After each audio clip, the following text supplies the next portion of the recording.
Hi everyone, hope you are doing well. I am here today to discuss how to prepare a course report.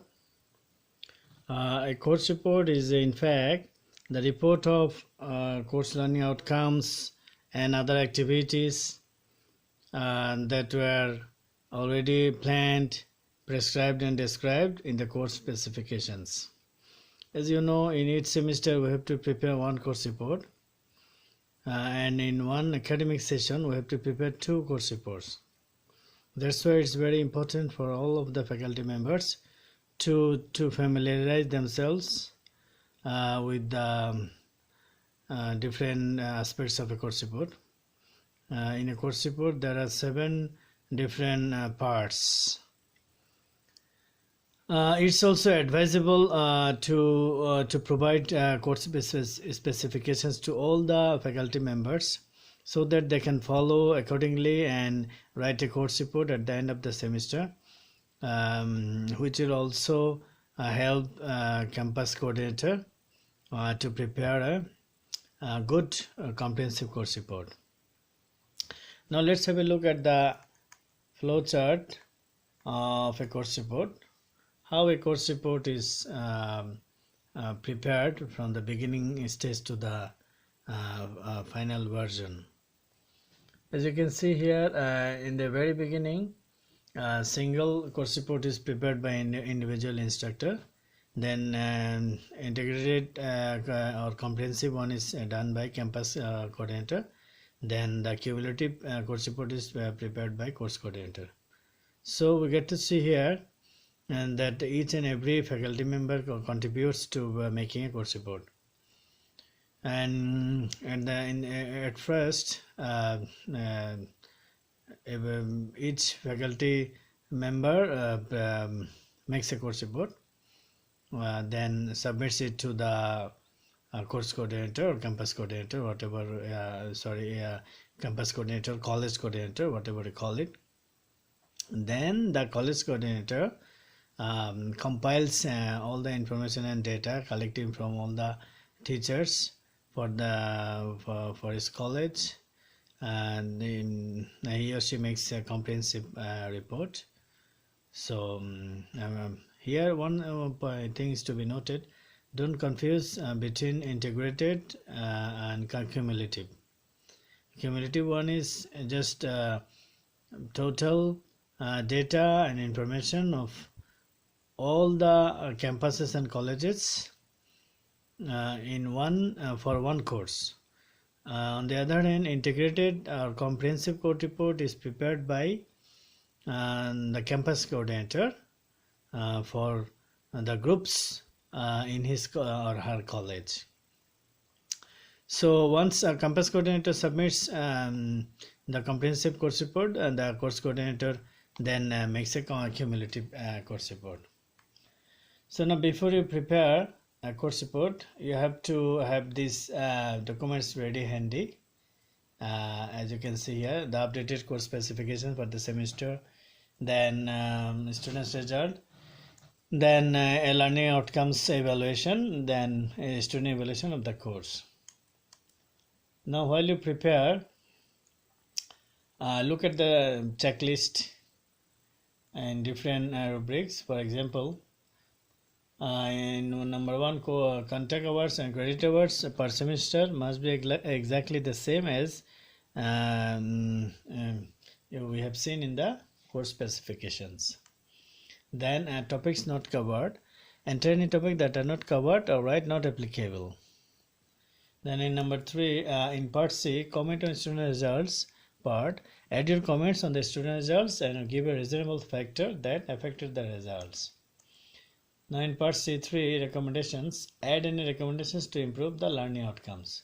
In part D1, learning outcomes part, ensure that the CLO, that is course learning outcomes, PLO, that is program learning outcomes, and assessment methods are interlinked.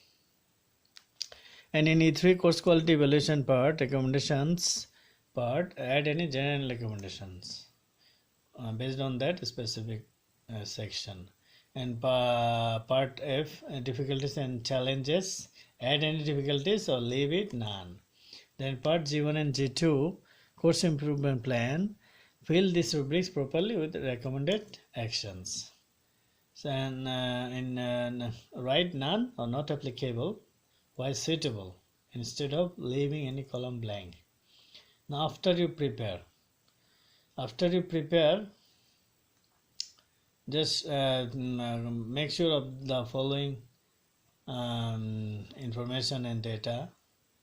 For example, course contact hours, teaching strategies, activity assessment method, verification credibility of student results, the list of CLOs and the target level in D1, other evaluations, and course improvement actions. We are going to elaborate upon these items in later slides. Now let's go for some practical examples and activities in a course report. As you can see here in course title, code, program, etc. In course title, since we are teaching English language courses, we have to write English language. Then a code or English 101, a program, for example, computer science and IT. In fact, English 101 is a small part of computer science IT program of the university. So in department, you have to write the same, computer science and information technology. Then institution, university name, then academic year, and then semester, write properly, then course coordinator. Here you have to write one name for all the course reports. For example, in single course report, in the flow chart, then integrated one college coordinator, of course.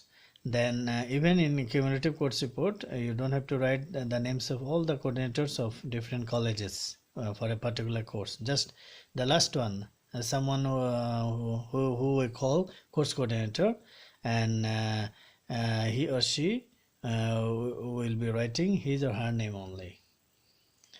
Then you can see table of contents here. As I said, we have to go through this so that we can make a better course report. So here in course identification part, here in number 1, 2, 3, 4 by serial, you have to write instructor's name, groups. This is not group number. Group number is number of sections. Here 3320. For example, in number 1, write a name of an instructor, and he was responsible for teaching this group, and then the 2, 3, 4 all will follow the same. So just write the exact and just a number of sections like 3320, 3325, like this, and how many number of sections will automatically be seen here, 1, 2, 3, 4, 5, 6, 7, 8, like this. This is applicable for single and comprehensive course report in the flow chart, if you remember. But for cumulative course report, you don't have to write all the instructors' names. So now as for location column, you mention where is it located. Is it in the main campus or outside the main campus, or whether is it male campus or female campus. For example, here I have written main campus, College of Computer Science and IT building. So, and then in number of students starting the course, you have to write the number of the students who enrolled in the course, and for completing in the course, the number of the students who enrolled and appear at the exams. It doesn't have to be pass or fail students.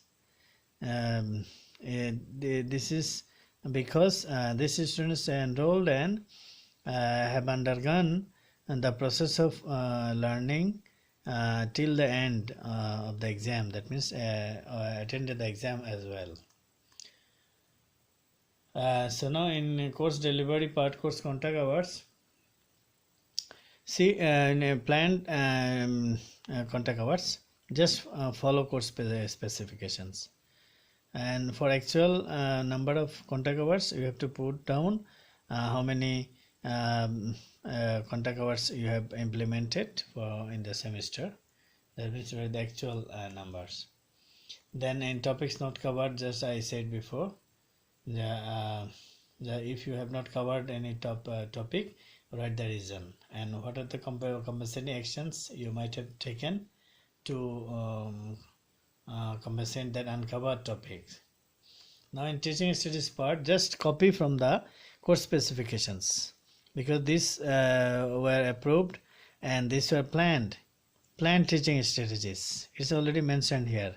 So, and if you wish, you can just write some new strategies. If you want to wish some new teaching strategies for your students, then you can mention here. Yes. Then write whether they were implemented properly, yes or no, and then whether you have had any difficulties that you experienced during implementing those teaching strategies. Then put some suggestions to overcome the issues in the next semester onwards. So in activity assessment methods part, you can see here you will do the same as you did in the teaching strategies part. That means you just copy and paste from the course specifications. Now in verification credibility of students' results, this is very important part. You have to prove your authenticity and what method you applied to verify the result of the students. For example, here I have written a committee of teachers was set to double check the results prepared by co-teachers teaching the same group. This time it was applied for midterm and final exam only on campus where it was conducted. And the process of marking and rechecking was done by the staff members teams in the supervision of the coordinator for midterm and final exam. So what are the outcomes of this verifications? Marks were cross-checked and the results were double-checked by the independent committee. So then in the next part you just put what you have done in your college. So now here in recommendations, put some recommendations. For example, apply new teaching strategies. Instructors and students need to be fully equipped with distance learning software and apps to meet the emerging challenges of COVID-19. So in students' result part, distribution of grades. This is one of the most important part of course report. Here we have to be actually extra careful. So all the sections have to be just maintained and written accurately and through accurate calculation. And grades will be done from the number of students that appeared at the exam.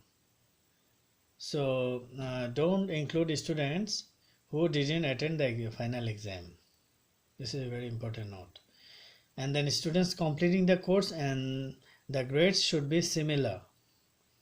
In status distribution part, denied entry, in progress, incomplete, withdrawn, pass, fail, all this should be equal to the data which you can see in the beginning page, that is completing the course column. So completing the course is grade total, and status distribution is starting the course.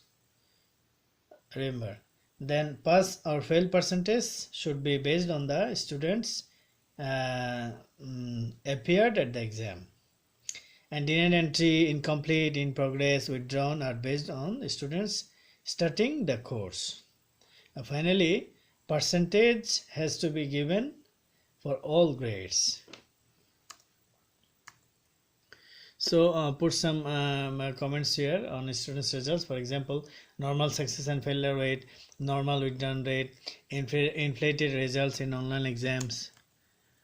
Now also you have to put some recommendations based on this section. For example, the results are fairly well. The assessment the difficulties and discrimination are also fair and suitable. Reduce course content topics. These are from my side. You have to write your own.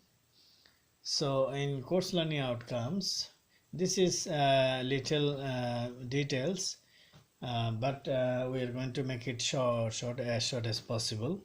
It's not it's a little hard to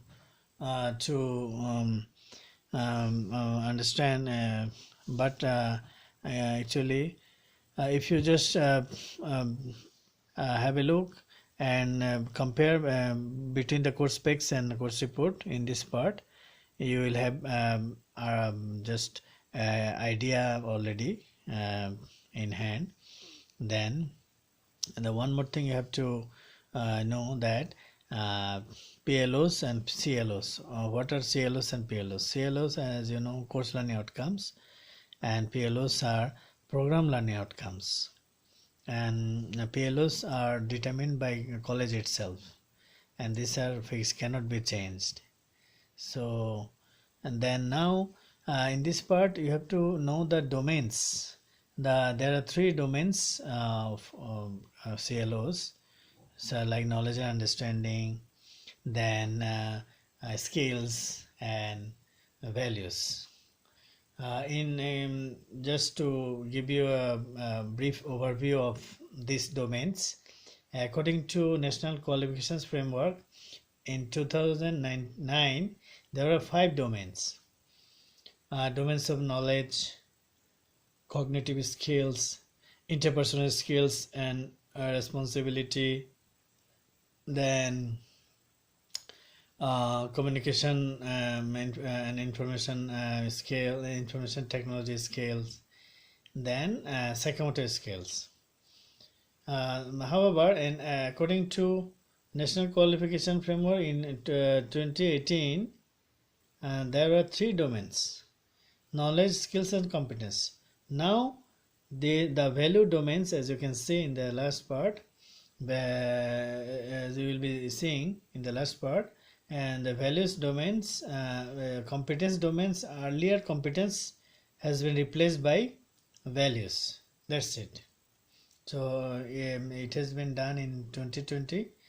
So the Arabian Qualification Framework, they changed this domains to knowledge and understanding, number one, then skills and values.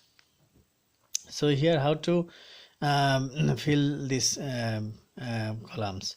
In knowledge and understanding, just you copy from the course specifications because they are already approved, and write 2 more, like 1.1, 1.2, 1.3. That's it. Just let's make it simple. And PLS code, copy the program learning outcomes that is relevant to the course learning outcomes of this part. And what about assessment methods? Write the actual assessment method that has been implemented for this specific course learning outcome. They must also conform to the suggested assessment methods in the course specs. Now assessment results. Here in target level criterion for success, you just for example, I have written here 75%. You can write according to your speculation, what you are expecting, what do you expect from your students, what's your target. So then and after seeing the statistics of the results, you will write the actual level and that the students scored for this particular domains. For example, 60%.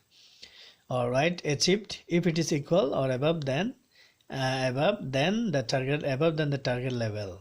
If not, write the percentage or write not achieved.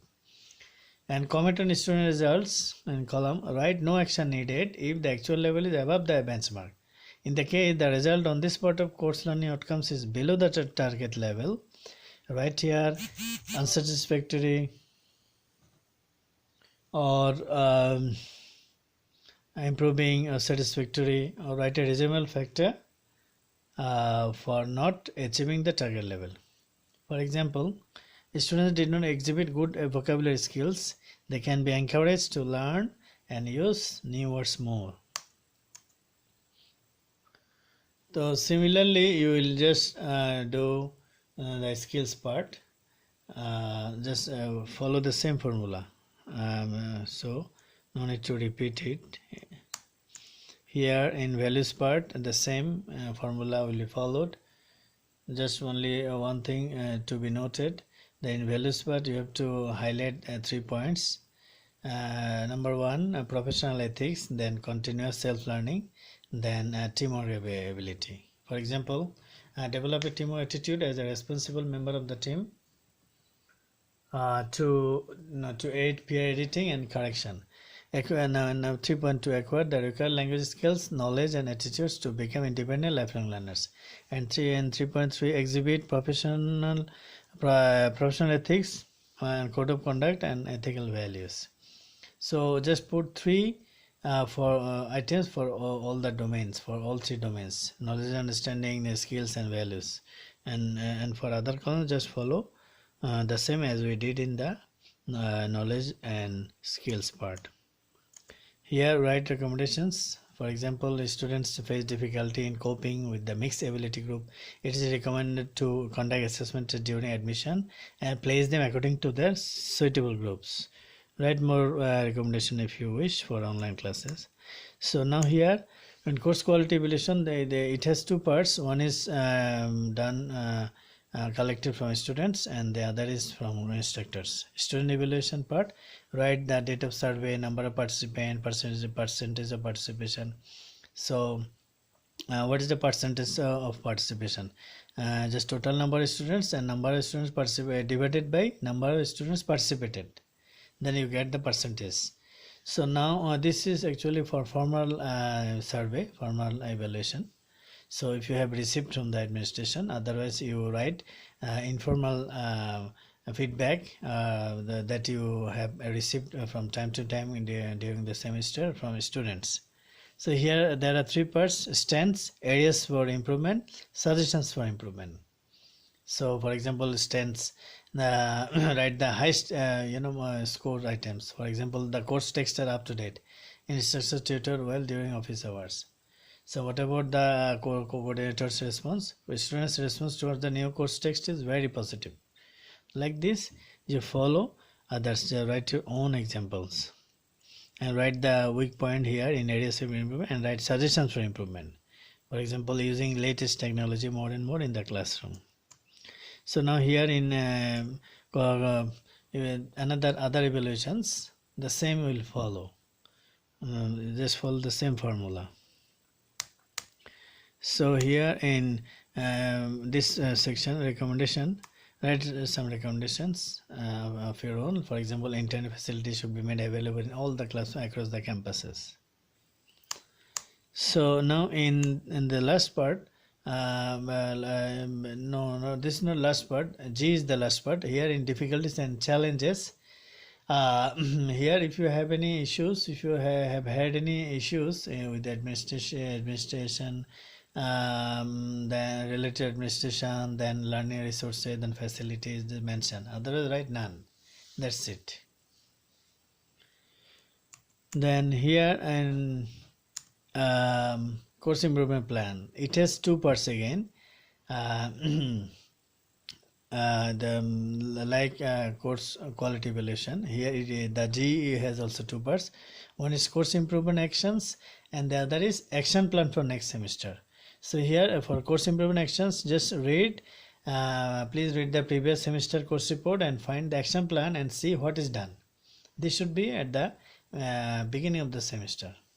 For example, changing the course text. It was recommended in the previous semester. So what action has been taken prior to the beginning of this semester? Yes, the text has been changed. So what is the result? The integrated skills text have helped the students focus on all four skills together. So comments, students and teachers' response towards the course text is encouraging. Okay. So like this, you just have a look at the other examples. And finally here, action plan for next semester. In action plan for next, this is the one of the most important part of our course report, because these are the issues that you have faced or your students have faced throughout the semester, and focus should be on these issues. So but to write down, to fill this column, you have to focus on 5 different things.